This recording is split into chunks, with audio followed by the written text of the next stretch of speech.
office is set to shift out of its decades-old South Block location. The PMO will now relocate to a newly built complex called Seva Tirth, a space designed to embody service, duty, and the shaping of national priorities. My colleague Rishabh is joining us on the broadcast. Rishabh, so the new complex has been named Seva Tirth, which also houses the Prime Minister's office.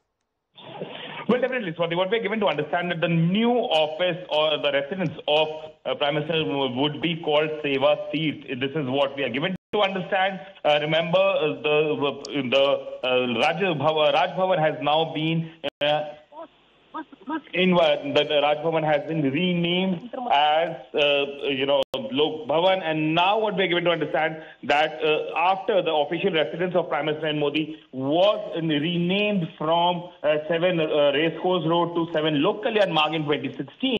Now the new residence or official residence of Prime Minister would be called Seva Tirth. Right. And this is in a way small changes that the government is doing. It is also being seen as an ideological change by the government to showcase that the government is for the people and for their betterment. All right, Rishabh, thank you very much for getting us the details. BJP says India's governance under Prime Minister Modi is shifting from satta to seva, from authority to responsibility. We have a reaction coming in where BJP leaders are calling this a cultural shift towards service and kartavya, pointing to symbolic changes, Rajpath to Kartavya Path, Raj Bhavans to Lok Bhavans, PM's residence as Lok Kalyan Marg, the new PMO as Seva Tirth and the Secretariat as Kartavya Bhavan. Listen in. Right now I am joined by the Lieutenant Governor of Ladakh, Mr. Kavindra Gupta. हाल ही में हमने देखा कि आपने राजभवन का नाम बदल के लोक भवन किया. अभी पीएमओ का जो नया ऑफिस है उसका कॉम्प्लेक्स का नाम बदल चुका है, वो अब सेवा तीर्थ है. तो किस तरीके से आप ये देख रहे हैं जो ये नाम बदले जा रहे हैं?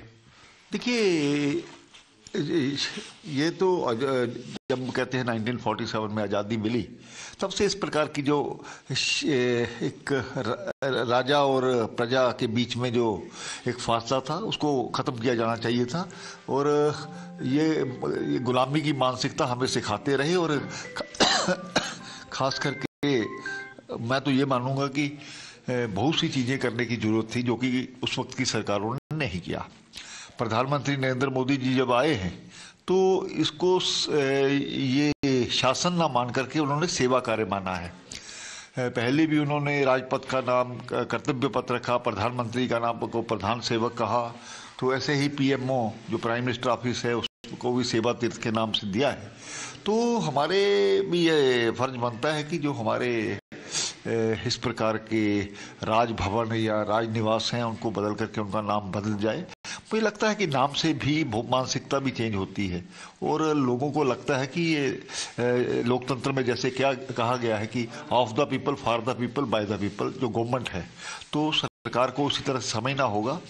तो यही एक रहा कि कई लोग तो इसको पैसा कमाने का साधन समझते हैं सरकारों को, लेकिन एक सेवा कार्य मानकर किया जाए तो लोग भी उससे प्रभावित होंगे. और लोगों को अब लगने लगा है कि ये वाकई में लोगों के लिए है, ना कि ये शासनकर्ता जो बाहर से आया है उसके लिए. लेकिन सर, जब अपोजिशन सवाल उठाता है इन सब चीज़ों को लेकर, जब कहा जाता है कि सिर्फ नाम बदलते हैं, तो उनको क्या जवाब है आप लोगों का? देखिए, आप देख रहे हैं प्रधानमंत्री जी आज तीसरी बार जीते हैं. आज की जो सरकार है, पंडित दीनदयाल उपाध्याय जो एक बहुत अच्छे नेता थे, उनकी जो आर्थिक नीति थी उसी आधार पर काम किया जा रहा है. कतार में खड़ा हुआ जो आखिरी व्यक्ति है उस तक भी सरकारी योजनाओं का लाभ पहुंचे और आज वो हुआ है. आज लोगों के घर में शौचालय, छोटी छोटी बातें हैं. आज लोगों के बैंक अकाउंट्स हैं. आज ट्रांसपेरेंसी आई है. पैसा जो राजीव गांधी या कुछ लोग कहा करते थे कि 100 रुपया चलता है और 15 रुपये पहुंचते हैं, आज ऐसा नहीं. हम दावे के साथ कहते हैं कि जो सरकार के वहां से पैसा चलता है वो 100% वहां पर पहुंचता है. Moving on, actor Ranveer Singh has now issued an apology amid the controversy that he accidentally kicked up for his remarks